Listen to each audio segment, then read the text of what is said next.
India TV, आपकी आवाज। 130 करोड़ की जनता का सामूहिक प्रयास कैसे हो और इसका परिणाम कैसे आए, इस दिशा में सब एक दिशा में प्रयास करें। इसके लिए उन्होंने ये 25 साल के वर्ष को कालखंड को अमृत काल के रूप में कहा है। इसके साथ ही आजादी के अमृत महोत्सव के वर्ष को उन्होंने संकल्प वर्ष के रूप में भी मनाने का निर्णय किया है और हम सबका आह्वान किया है, पूरी देश की जनता का आह्वान किया है कि आजादी के अमृत महोत्सव के वर्ष में हम व्यक्तिगत रूप से भी कोई न कोई संकल्प ले जो भारत को आगे बढ़ाए। हम सरकार की छोटी सी छोटी इकाई ग्राम पंचायत से लेकर देश की पार्लियामेंट तक हर संस्था एक संकल्प ले जो भारत को आगे बढ़ाए। सरकार के हर विभाग अपने लक्ष्य तय करे, संकल्प ले और जो देश को आगे बढ़ाए। मित्रों, ये संकल्प लेने का वर्ष है और ये 25 साल का अमृत काल संकल्प को सिद्ध करने का समय है। और जब आजादी की शताब्दी होगी तब ये करोड़ों संकल्पों का संपुट देश को महान बनाएगा। 12 मार्च 2021 को प्रधानमंत्री जी ने आजादी के अमृत महोत्सव की शुरुआत भारत की आजादी की काशी गांधी आश्रम से शुरू करा और उसके बाद अनेक कार्यक्रम। संस्कृति सचिव जी ने इसका डिटेल ब्यौरा दिया है, मैं इसकी डिटेल में जाना नहीं चाहता। 25,000 से ज्यादा कार्यक्रमों के माध्यम से देश के हर कोने में, हर जिले में, हर तहसील में हर सरकार इन्वॉल्व हो, इस प्रकार से कार्यक्रम हुए हैं। परंतु हमने ये स्वीकार करना पड़ेगा कि अभी भी कुछ छूट गया है। कठिन समय आया है बीच में, कोरोना का कालखंड, इसकी दूसरी लहर, तीसरी लहर, ये सभी इसी कालखंड में है। इसके कारण कार्यक्रमों को हाइब्रिड मोड में करना पड़ा, ऑनलाइन भी करना पड़ा और जनता की भागीदारी जितनी मात्रा में होनी चाहिए इतनी नहीं हुई। मगर अब जब देश कोरोना के कालखंड से बाहर निकल रहा है, कोरोना की गिरफ्त से बाहर निकल रहा है, उस वक्त बाकी का बचा हुआ समय जन भागीदारी के साथ आजादी का अमृत महोत्सव हम मनाएं, इसके लिए ये सम्मेलन आज आहूत किया है। 2 दिन की संगोष्ठी के अंदर हमने ये तय करना है कि हर गांव की हिस्सेदारी कैसे आजादी के अमृत महोत्सव में हो, हर तहसील की हिस्सेदारी कैसे आजादी के अमृत महोत्सव के अंदर हो, हर जिले और हर प्रदेश की हिस्सेदारी कैसे आजादी के अमृत महोत्सव में हो। और देश, इतना बड़ा देश, इसके हर क्षेत्र की हिस्सेदारी किस प्रकार से आजादी के अमृत महोत्सव में हो, इसके लिए हमने कार्यक्रमों की रचना भी करनी है और कार्यक्रमों को सफल भी करना है। आजादी के अमृत महोत्सव को 5 लिंब में मनाने के लिए कल्पना रखी गई है। Freedom struggle, idea at 75, achievements at 75, action at 75, resolve at 75। ये 5 लिंब के अंदर हमारे आने वाले समय का हमें प्लानिंग करना चाहिए। और मैं सभी राज्यों के मंत्री महोदयों को आग्रह करना चाहता हूं, सभी राज्य के सचिवों को भी आग्रह करना चाहता हूं, राज्यों की हिस्सेदारी, हर गांव की हिस्सेदारी कैसे बढ़े, ये हम सुनिश्चित करें।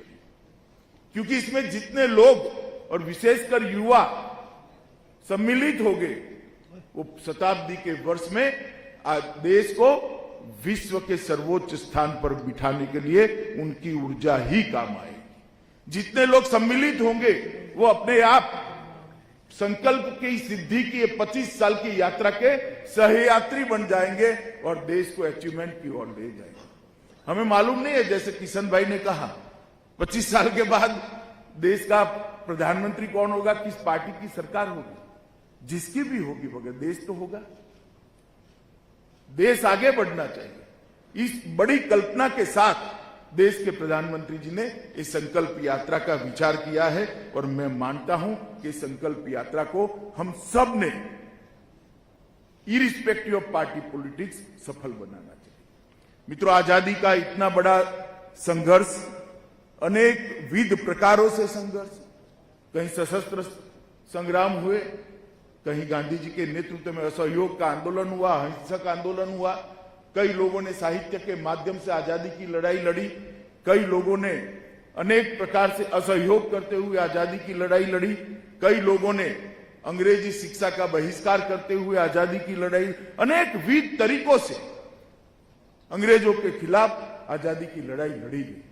और 1857 से 1947 का ये संघर्ष आज की पीढ़ी के मन में फिर से एक बार जागरूक करना है। इसको सिर्फ इतिहास, इसकी जानकारी उनको नहीं दे सकता। अनेक घटनाएं, अनेक वीर नायक, अनेक विस्मृत नायक, उनका चरित्र उनके मानस पटल पर जीवित करना पड़ेगा, तब जाकर वो अपने आप को आजादी के संघर्ष के साथ जुड़ेगा। और एक बच्चा अगर आज आजादी के संघर्ष के साथ अपने आप को जोड़ देता है तो पूरे दिन, पूरे जीवन वो भारत के विकास को समर्पित रहेगा। इसमें आप कोई संशय मत रखिए।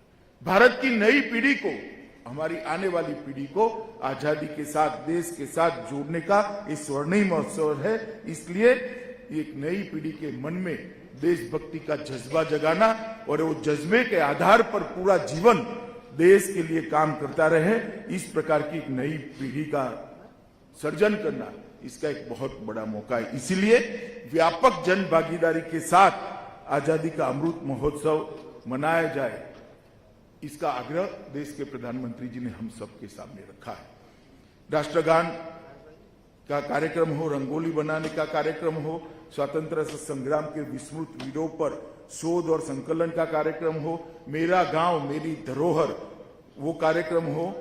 इसके तहत में राज्यों पर ये चारों कार्यक्रम जो हुए हैं कुछ तो समाप्त हो गए, मगर मेरा गांव मेरी धरोहर एक ऐसा कार्यक्रम है कि देश के 6.5 लाख इसके साथ वर्चुअल संग्रहालय सर्जित करने का जो हमारा कार्यक्रम है, इसके साथ जिलों को जोड़ना पड़ेगा, तब जाकर हम काम कर पाएंगे। मित्रों, कई सारे कार्यक्रम ऐसे हुए हैं। प्रधानमंत्री जी को पोस्टकार्ड लिखे गए, स्वतंत्रता स्वर जिसमें ब्रिटिश द्वारा प्रतिबंधित कविताओं का संकलन हुआ, धारा एक कार्यक्रम, हमारे पौराणिक ज्ञान से जुड़े हुए जितने भी अचीवमेंट है इसको आज तक इसके धारा प्रवाह के साथ रखने का एक कार्यक्रम हुआ है। वंदे भारत नृत्य उत्सव हुआ, 1857 की प्रथम स्वतंत्रता संग्राम के स्मरण का कार्यक्रम हुआ, स्वच्छाग्रह का भी कार्यक्रम हुआ। ये सारे कार्यक्रमों ने एक प्रकार से चेतना तो जागरूक की है, परंतु आज से लेकर कार्यक्रम की समाप्ति तक हमने जन जागृति और जनता का भागीदारी दोनों को बढ़ाने के लिए हमने आगे काम करना पड़ेगा। एक वर्ष में कुल मिलाकर 25,000 कार्यक्रम किए, मगर राज्यों के द्वारा और केंद्र शासित प्रदेशों में 7200 कार्यक्रम। ये संख्या बढ़ानी पड़ेगी और इसके लिए आज आपको यहां निमंत्रण देकर बुलाया गया है और होल ऑफ गवर्नमेंट के दृष्टिकोण से आजादी के अमृत महोत्सव को हमने सफल करना पड़ेगा। मित्रों, आने वाले दिनों में हर घर झंडा, अंतर्राष्ट्रीय योग दिवस, डिजिटल जिला रिपोजिटरी, स्वतंत्र स्वर और मेरा गांव मेरी धरोहर, ये सारे कार्यक्रम जन भागीदारी को सुनिश्चित करने वाले हैं। हर घर झंडा का जो कार्यक्रम है वो राज्य सरकारों के सहभागिता के बगैर सफल नहीं हो सकता। नीचे तक पंचायत, म्यूनिसिपालिटी, म्यूनिसिपल कॉरपोरेशन, जिला पंचायत, तहसील पंचायत के इन्वॉल्वमेंट के बगैर हर घर झंडा का कार्यक्रम सफल नहीं हो सकता। हर स्कूल की हिस्सेदारी के बगैर ये सफल नहीं हो सकता।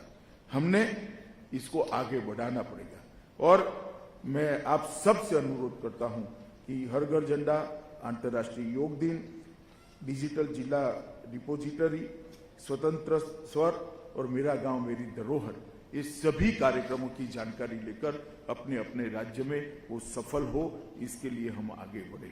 स्वतंत्रता आंदोलन से जुड़े स्थलों की पहचान नए सिरे से उपलब्ध करानी चाहिए। गांव, एक भी गांव ऐसा नहीं है जिसने स्वतंत्रता आंदोलन के लिए कुछ नहीं किया। एक भी जिला ऐसा नहीं है जहां कोई बड़ी घटना नहीं हुई है। क्या हम वो घटनाओं को उसकी स्मृति को पुनर्जीवित कर सकते हैं क्या? स्कूलों को, बच्चों को हम स्वतंत्र सेनानियों के घर पर, उनके गांव में ले जाने का कार्यक्रम कर सकते हैं क्या? मैं मानता हूं ऐसा करने से एक अद्भुत राष्ट्रभक्ति की चेतना की जागृति होगी और बच्चे, हमारी नई पीढ़ी इसके साथ जुड़ेगी। और मित्रों, मैं मानता हूं कि कॉलेजों को भी इसके साथ जुड़ना चाहिए। 75 कॉलेजों का एक संपुट बनाकर राज्य भर में जितने भी स्वतंत्रता की लड़ाई के साथ जुड़े हुए हमारे स्मृति स्थल है, उसका महिमा मंडन करना, उसका फिर से लोगों के स्मृति पट पर पुनर्जीवित करना, इस प्रकार के कार्यक्रम करने से हमें बहुत फायदा होगा। पत्रकारिता में भी बहुत सारे स्वतंत्रता संग्राम के साथ पत्रकारिता के माध्यम से भी देश की बहुत सारे लोगों ने सेवा की है। पत्रकारिता के विद्यार्थियों को आजादी में पत्रकारिता की भूमिका, इस विषय पर अगर हम जोड़ते हैं तो बहुत काम हो सकता है। नाट्य और संगीत में जो रुचि रखते हैं, उस वक्त कला का भी उपयोग कर ढेर सारे लोगों को आजादी के आंदोलनों के साथ जोड़ने का प्रयास हुआ था, उसके हमने आगे बढ़ाना चाहिए। फाइन आर्ट्स के विद्यार्थियों को भी जोड़कर एक नई चेतना की जागृति करनी चाहिए। मित्रों, मोदी जी ने आजादी के आंदोलन के सभी स्वतंत्रता सेनानियों को श्रद्धांजलि देना और उनकी स्मृति को पुनर्जीवित करना, इस पर ज्यादा बल दिया है। हम सब राज्य से आए हुए हमारे संस्कृति मंत्री और पर्यटन मंत्री यहाँ पर जो उपस्थित है, अपने अपने राज्य में जाकर इस विषय को नीचे तक परकोलेट करने के प्रयास करें, ये आप सभी से अपेक्षा है। और मित्रों, संकल्प ये आजादी के अमृत महोत्सव की आत्मा है। मैं आपको एक छोटी सी बात बताना चाहता हूं। 130 करोड़ नागरिक अगर छोटा छोटा भी एक एक संकल्प व्यक्तिगत भी ले ले तो कितनी बड़ी ऊर्जा हो सकती है। स्कूल का एक बच्चा एक संकल्प लेके, मैं जीवन भर कोई टैक्स की चोरी नहीं करूंगा, और अगर इस संकल्प को आधा जीवन भी पालना करता है तो देश कितना आगे बढ़ सकता है। एक बच्चा संकल्प ले ले कि मैं कभी ट्रैफिक के नियमों का उल्लंघन नहीं करूंगा। एक बच्चा संकल्प ले ले कॉलेज में पढ़ता हुआ कि मेरी थाली में जूठा अन्न मैं नहीं छोड़ूंगा, अन्न को नहीं बिगाड़ूंगा। एक बच्चा संकल्प ले ले कि मैं हर आजादी के दिन को, 15 अगस्त को, आजादी को समर्पित मेरा एक सप्ताह किसी न किसी सेवा कार्य के साथ जोड़ दूंगा। कितना बड़ा परिवर्तन आ सकता है।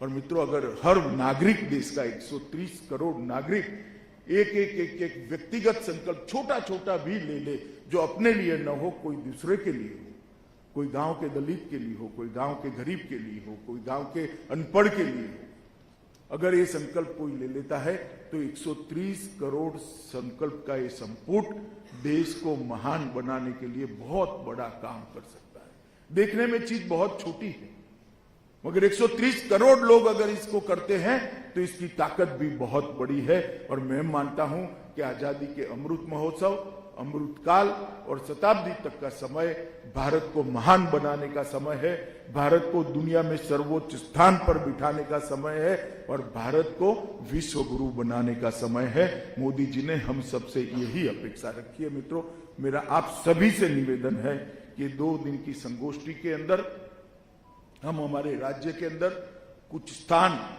आजादी के अमृत महोत्सव निमित्त परमानेंट ऐसे बनाए जो चेतना केंद्र बने। अब आप जाएंगे लाल किला पर तो देखेंगे लाल किला में किस प्रकार का परिवर्तन हुआ है। हम हमारे राज्य में क्या ऐसे एक दो स्थान चयनित कर इसको चेतना का केंद्र बना सकते हैं। कुछ ऐसे संकल्प प्रसारित करें जो अनेक लोगों को प्रेरणा दे कि मैं पढ़ लिख गया हूं, मैं एक प्रौढ़ अनपढ़ को पढ़ाऊंगा। इस प्रकार के कुछ संकल्प जो चेतना को फैलाने का काम करे, जो देशभक्ति को फैलाने का काम करे, देश के विकास को फैलाने का काम करे, इस प्रकार की कार्य योजना आप बनाकर जाएंगे, ऐसा मुझे विश्वास है।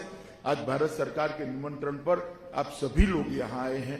मैं फिर से एक बार आप सबसे करबद्ध निवेदन करना चाहूंगा कि नरेंद्र मोदी जी ने आजादी के अमृत महोत्सव से लेकर आजादी की शताब्दी तक का ये अमृत काल, जो संकल्प सिद्धि का काल, हम सब के साथ अपेक्षा रखा है। और मैं मानता हूं कि हम सब का भी दायित्व है कि भारत को महान बनाने की यात्रा में हम सब जुड़ जाए। किशन भाई के नेतृत्व में भारत सरकार इसको बहुत अच्छे तरीके से आगे बढ़ा रही है।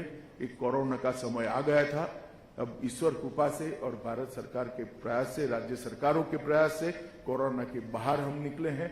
तब फिर से एक बार नई ऊर्जा के साथ ये यात्रा को हम आगे बढ़ाएं, यही अपेक्षा है और यही आप सबसे विनंती है। वंदे मातरम।